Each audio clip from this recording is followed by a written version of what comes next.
رجب کی تاریخ آج 6 تاریخ تھی، مغرب کے بعد 7ویں تاریخ ہے. یہ رجب کی جو 7 تاریخ ہے یہ خواجہ معین الدین چشتی اجمیری رحمت اللہ علیہ کا عرس منایا جاتا ہے. ابھی فیس بک کے اوپر میرے بہت سارے دوستوں کا میسج آیا کہ بمبئی میں جگہ جگہ ٹھکانوں کو بڑا سجایا جا رہا ہے اور بڑے کھانے پینے کی چیزیں بانٹی جا رہی ہیں. آج خواجہ غریب نواز کا عرس ہے. جو غریبوں کو نوازتا ہے اسے خواجہ کا عرس. میرے پیارے ساتھیوں، آج بھارت کے کروڑوں مسلمان ایک اللہ کے نیک بندے کو، ایک اللہ کے ولی کو غریب نواز کا لقب دے رہے ہیں. کتنے مسلمان ہیں جو اپنی بائک کے اوپر، اپنی دکان کے اوپر KGN لکھتے ہیں یا YKGN لکھتے ہیں. میں نے پوچھا کہ یہ KGN کا کیا مطلب ہے؟ کہنے لگے خواجہ غریب نواز. میں نے پوچھا YKGN کا کیا مطلب ہے؟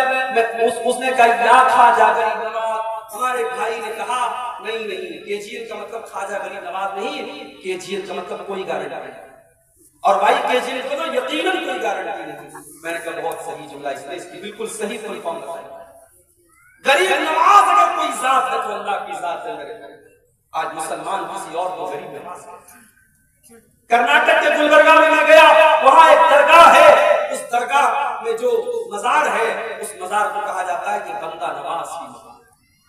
یہاں یہ وہ بزرگ ہیں جو بندوں کو نوازتے ہیں. ہمارے پڑوسی ملک پاکستان میں بہت بڑا مزار ہے. وہ کس کا مزار ہے؟ داتا شریف کا مزار ہے. وہ داتا ہے، وہ سب کو دیتے ہیں. حضرت علی کا نام آتا ہے. ہمارے بہت سارے مسلمان بھائی کہتے ہیں یا علی مشکل کشا، یعنی علی کون ہے؟ مشکل کو دور کرنے والے. شیخ عبد القادر جیلانی جس مہینے میں پیدا ہوئے اس وہ مہینہ آتا ہے. ہمارے بہت سارے بھائی کہتے ہیں یہ غوث اعظم کا مہینہ ہے. شیخ عبد القادر جیلانی کون ہے؟ غوث اعظم ہے. غوث اعظم مطلب سب سے بڑی مدد کرنے والا. میرے پیارے ساتھیوں، کان کھول کر کے سن لو، اگر غریب نواز کوئی ہے تو اللہ ہے. اگر بندہ نواز کوئی ہے تو اللہ ہے. اگر داتا کوئی ہے تو اللہ ہے.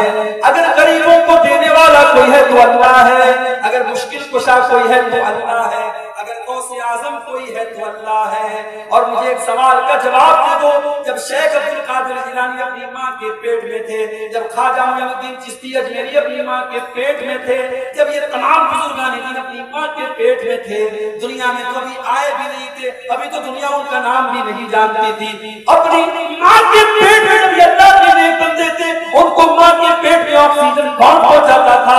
ان کو ماں کے خون کے ذریعے ان کے بدن میں آکسیجن کون پہنچاتا تھا؟ ان کو غذا کون پہنچاتا تھا؟ ان کی ماں کے پیٹ میں 9 مہینے کس نے ان کو پالا؟ کس نے ماں کے پیٹ میں ان کو الگ الگ پروسیس میں رکھا اور کس نے ان کو دنیا میں پیدا کیا؟ میرے پیارے ساتھیوں، خواجہ غریب نواز جن کو تم کہتے ہو، جن کو بندہ نواز تم کہتے ہو، جن کو غوث اعظم تم کہتے ہو، جن کو دستگیر تم کہتے ہو، جن کو مشکل کشا تم کہتے ہو، یہ بھی جب اپنی ماں کے پیٹ میں تھے اب یہ ان کی مدد کرنے والا اللہ تھا. ان کی بگڑی سننے والا، ان کی بگڑی بنانے والا، ان کو غذا پہنچانے والا، ان کو زندگی دینے والا اللہ تھا. اسی لیے میرا اللہ قرآن میں کہتا ہے یا ایھا الناس انتم الفقراء الی اللہ. اے لوگوں، تم سب کے سب اللہ کے محتاج ہو، تم سب کے سب اللہ کے فقیر ہو اور اللہ کی ذات اکیلی ہے جو بے نیاز ہے، جو قابل تعریف. شرک سے بچاؤ میرے بھائی. دنیا کا سب سے بڑا پاپ اگر کوئی ہے تو شرک. اور اس شرک سے اپنے آپ کو بھی بچاؤ اور اپنے پریوار کو بھی بچاؤ.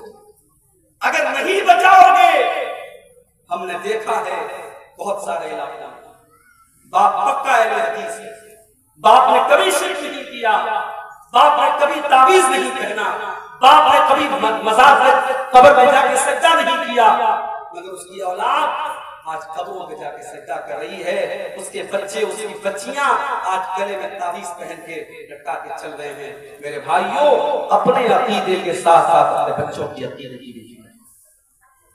ابراہیم علیہ السلام کو دیکھو. ابراہیم علیہ السلام جب اپنے لڑکے جگر اسماعیل کو، اپنی بیوی ہاجرہ کو جب مکہ کی بیابان ہو گیا، سرزمین پہ چھوڑ کے جانے لگے، اپنے بچے کو، اپنی بیوی کو چھوڑ کے جانے لگے. ابراہیم علیہ السلام اللہ کی بارگاہ میں دعا کرتے ہیں وَإِذْ قَالَ إِبْرَاهِيمُ رَبِّ اجْعَلْ هَٰذَا الْبَلَدَ آمِنًا. اے اللہ، اس مکہ شہر کو تو امن والا بنا دے، چین والا بنا دے. وَجْنُبْنِي وَبَنِيَّ أَن نَّعْبُدَ الْأَصْنَامَ، اور اے اللہ تم مجھے اور میری اولاد کو ہمیشہ شرک سے بچانا، اے اللہ مجھے اور میری اولاد کو ہمیشہ بت پرستی سے بچانا، اے اللہ میری اولاد کبھی شرک نہ کرے، میری اولاد کبھی بت پرستی نہ کرے، اے اللہ میری اولاد کو ہمیشہ تو شرک سے محفوظ رکھنا۔ اپنے بچوں کے عقیدے کی فکر کرو، اپنی لڑکیوں کی شادی کرو تو جہاں تم یہ دیکھتے ہو لڑکا انجینئر ہے کہ نہیں ہے، لڑکا ڈاکٹر ہے کہ نہیں ہے، لڑکے کا مکان شاندار ہے کہ نہیں ہے، جب اپنی لڑکیوں کی شادی کرو تو یہ بھی دیکھا کرو لڑکے والوں کے یہاں توحید ہے کہ نہیں ہے، لڑکے والے قرآن و حدیث پر چلنے والے ہیں کہ نہیں ہے۔ کہیں ایسا تو نہیں ہم نے زندگی میں اپنی بچی کو شرک سے بچایا اور میری بچی وہاں جا کر کے مزار پہ جا کر کے اس کو سجدہ کرنا پڑے گا، میں نے اپنے بچے کو کبھی کوئی حرام چیز نہیں کھلائی اور اس گھر میں جا کر کے اس کو غیر اللہ کی چڑھاوے اس کو کھلائے جائیں گے۔ میرے بھائیوں اگر آپ نے اپنی بچیوں کی شادی ایسے گھروں میں کر دی جہاں شرک ہو رہا ہے، جہاں مزاروں پر سجدہ ہو رہا ہے، جہاں قبروں پر سجدہ ہو رہا ہے، تو گویا کہ آپ نے اپنے ہاتھ سے اپنی بچی کا گلا دبا دیا، آپ نے اپنے ہاتھوں سے اپنی بچیوں کو قتل کر دیا۔ دنیا میں اپنے بچوں کو قتل کر دینا اتنا بڑا گناہ نہیں ہے جتنا بڑا گناہ اپنے بچوں کو جہنم کی آگ میں جھونک دینا ہے۔ میرے بھائیوں اپنے ساتھ ساتھ اپنی اولاد کی عقیدے کی اور توحید کی اور آگے بڑھیے، سماج کو سدھارنا ہے، سماج کی اصلاح کرنا ہے۔ دوسرا کام آپ کو کیا کرنا ہے؟ پہلا تو سمجھ گئے آپ، شرک سے بچانا۔ دوسرا کام کیا کرنا ہے؟ قرآن سے یہ امت آج بہت دور ہو گئی ہے۔ میرے نوجوان ساتھیوں اپنے دل پر ہاتھ رکھ کے بتانا آخری بار آپ نے قرآن کب پڑھا تھا؟ او میری پیاری ماں بہنوں ذرا ایمان سے بتانا کہ آخری بار آپ نے قرآن کب پڑھا تھا؟ ہمارے کتنے نوجوان ہیں جنہوں نے آخری بار قرآن رمضان کے مہینے میں پڑھا تھا؟ دوسرا رمضان آنے والا ہے، بیچ میں ایک بار بھی فرصت نہیں ملی کہ قرآن کو اٹھا کر کے پڑھ سکے۔ وہ لوگوں واٹس ایپ پر تو روز تم اپنے دوستوں کے میسج چیک کرتے ہو اور فیس بک کے اوپر تو ڈیلی دیکھتے ہو کتنے لوگوں نے لائک کیا، کتنے لوگوں نے ڈس لائک کیا، ہماری پوسٹ کو کتنے لوگوں نے دیکھا، ہمارے اسٹیٹس کو کتنے لوگوں نے دیکھا۔ وہ میری بہنوں تم انسٹاگرام پر کوئی چیز پوسٹ کر کے دیکھتی ہو ہماری پوسٹ کو کتنے لوگوں نے لائک کیا۔ او لوگوں یہ قرآن میں تو اللہ کا کلام ہے، یہ قرآن میں تو اللہ کا میسج ہے، یہ قرآن میں تو اللہ کا پیغام ہے، اس قرآن کو تم کھولنے کی ضرورت کیوں نہیں محسوس؟ قرآن کو کیوں نہیں پڑھتے؟ قرآن کو ہم نے برکت کی کتاب تھا، قرآن کو ہم نے گلے میں تعویذ بنا کے لٹکانے کی کتاب تھا۔ وہ بڑی اچھی ایک نظم ہے، بچوں کے کتاب میں آپ کو مل جائے گی سلیبس میں۔ تاکوں میں سجایا جاتا ہوں، دو دو کے پلایا جاتا ہوں، آنکھوں میں بسایا جاتا ہوں، ہر آواز میں سنایا جاتا ہوں۔ قرآن برکت کی کتاب بنا کے رکھ دیا گیا، آنکھوں میں سجا دیا گیا، آنکھوں میں بسا دیا گیا۔ قرآن پر کوئی غور کرنے کو تیار نہیں ہے، قرآن کو کوئی پڑھنے کو تیار نہیں ہے۔ او میرے بھائیوں میری بہنوں آج قرآن کا بنگلہ بھاشا میں بھی انواد ہو چکا ہے، قرآن کا انگلش میں بھی ٹرانسلیشن موجود ہے، قرآن کا اردو میں بھی ترجمہ موجود ہے۔ جو بھاشا آپ کو آتی ہو، جو لینگویج آپ کو آتی ہو، اس زبان میں قرآن کو سمجھنے کی کوشش کرو، قرآن کو پڑھا کرو، قرآن پر غور کیا کرو، یہ بڑی برکت والی کتاب ہے۔ اللہ قرآن میں کہتا ہے وقال الرسول یا رب ان قوم اتخذوا هذا القرآن مہجورا۔ قیامت کے دن اللہ کے پیارے رسول کہیں گے کہ اے اللہ میری قوم نے قرآن کو چھوڑ دیا تھا، میری قوم نے میری امت نے قرآن کو چھوڑ دیا تھا۔ اے لوگوں یہ قیامت کے دن اللہ کے نبی اللہ کی عدالت میں یہ کیس دائر کریں گے، کہیں یہ کیس ہمارے خلاف نہ پڑ جائے۔ وہ لوگوں قرآن سے اپنا تعلق مضبوط کر لو۔ اللہ کے پیارے نبی فرماتے ہیں ان اللہ یرفع بہذا الکتاب اقواما ویضع بہ آخرین۔ اللہ تعالیٰ قرآن کے ذریعے بہت سارے لوگوں کو عزت دیتا ہے اور اسی قرآن کے ذریعے بہت سارے لوگوں کو ذلیل کرتا ہے۔ جو قرآن کو پڑھتا ہے، جو قرآن پر عمل کرتا ہے، اس کو اللہ عزت دیتا ہے، اور جو قرآن کو چھوڑ دیتا ہے اللہ اسے ذلیل کر دیتا ہے۔ ہم نے قرآن کو چھوڑ دیا گیا، موبائل 1 گھنٹے کے لیے ڈسچارج ہو جائے ہمارے نوجوانوں کی تو ایسا لگتا ہے سانس اٹک جائے،